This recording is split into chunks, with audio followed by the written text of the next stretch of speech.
class, and welcome to our first lesson in University Writing Persuasive and Argumentative Essays. Today we will focus on key concepts and terms that will be used in the future lessons in this course. The first term is introduction. The introduction is the first paragraph or two of your paper. This is the most important part of your essay because it often determines whether or not your reader will read the whole paper. Remember, if your reader doesn't read the whole paper, then your paper has failed its purpose.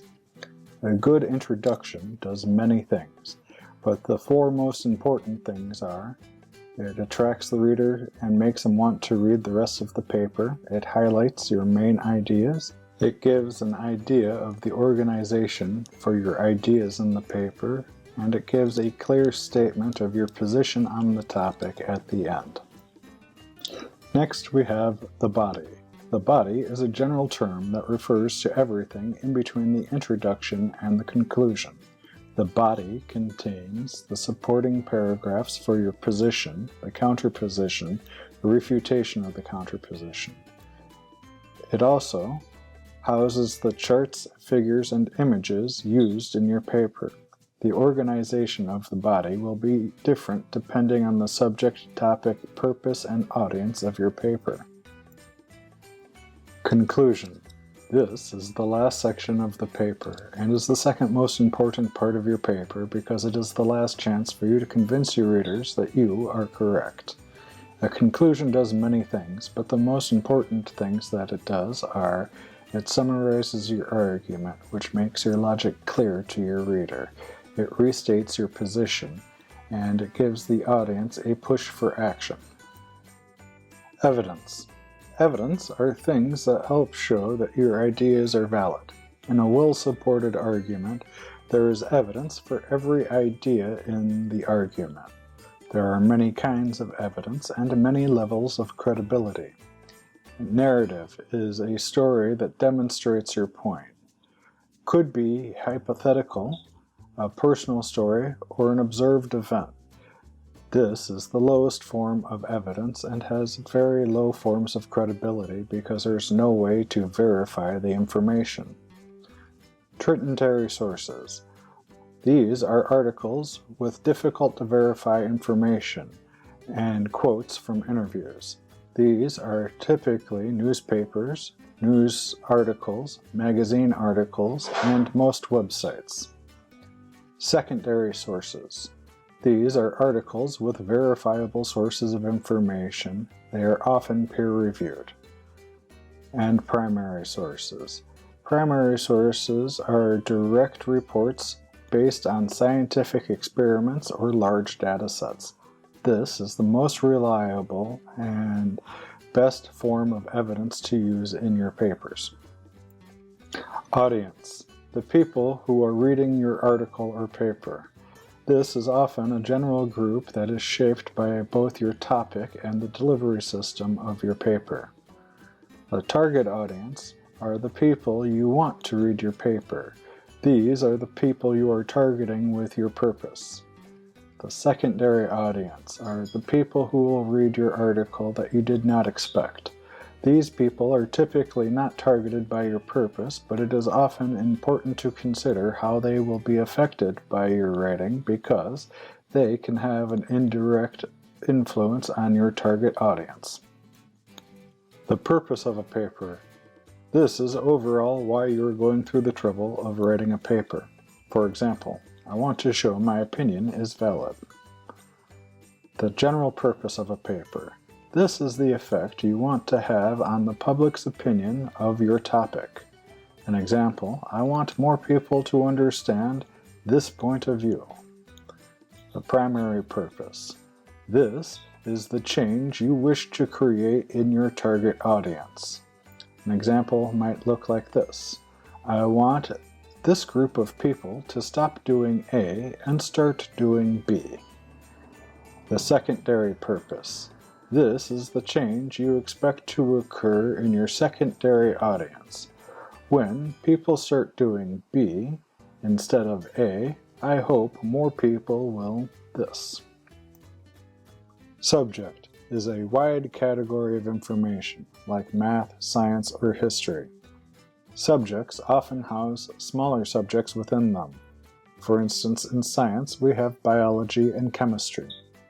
These smaller subjects will also often have smaller subjects within them as well. Biology has zoology and botany. No matter how targeted or small the category of information gets, these are still subjects. In chemistry, we have molecules. In molecules, we have elements. In elements, we have atomic structures. In atomic structures, we have subatomic structures. A subject cannot be a question. A subject can only be a category of information. A topic is a question within a subject. This must be a question. If it's not a question, it is likely a subject. For example, the subject might be video games. The topic would be, are video games bad for you? An established topic are questions with clear and proven answers. These topics are suitable for report writing. Some examples might be, what are the documented health benefits of drinking orange juice? Or, what is the chemical makeup of plastic? These questions have established answers that you can find easily by looking them up in one source. You are unlikely to find anyone who will disagree with the established answer. A debatable topic is a question with more than one answer. These are suitable for academic arguments or persuasive writing. Some examples might be, what are the best house pets? Or what to do with plastic waste? These questions have many different answers, and there is no one right answer. A position is your answer to a debatable topic. For example, the subject is home protection. The debatable topic is, what is the best way to protect my home? My position might be, I should buy a dog. Please note, your position is your answer. It is not someone else's answer. So, I think, or my view, or my opinion are all good ways to start your position. Other people may agree with you, but your position is still your answer. Your position is not what someone else says. If you want to start your position with, Smith says, or according to Lee, you are making a mistake. Save these statements for your supporting paragraphs. Supporting paragraphs provide evidence to support your position.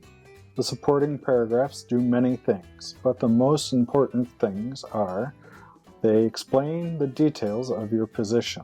They explain your logic that leads you to your position, and they provide the evidence you use in your argument to strengthen and support your position. The counterposition. This is a common view or answer to a debatable topic that does not agree with your position. For example, the subject, home protection. The debatable topic, what is the best way to protect my home? My position, I should buy a big dog. The counterposition, Smith says, I should buy a gun. In an academic argument, it is important to show the other side for two reasons. One, it shows you have done your research and can see the topic from multiple points of view. And two, it helps to control the reader's opposition to your ideas. We'll talk more about that later. It is best if you can give the counterposition an owner, saying something like, some people often think seems a bit lazy. Try to always have someone you can quote for the counterposition. The refutation. This is where you show the counterposition is wrong, or at least you show that it is less right than your position. For example, the subject is home protection. The debatable topic, what is the best way to protect my home? My position, I should buy a big dog. The counterposition, Smith says I should buy a gun.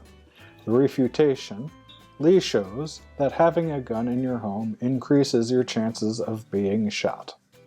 It is important in an academic argument that you not only show that the counterposition is not correct, but that others agree with you in that the counterposition is not correct. Understanding these key concepts and terms is very important for understanding the rest of the lectures in this course. Please refer back to this lecture as many times as you need as you work your way through the rest of the course to ensure a deep understanding. The next lecture for this course is on the typical 5-paragraph report. This will help us to create a foundation that we will build from to teach how to create a full academic argument. Thanks for watching, and I'll see you in the next lecture.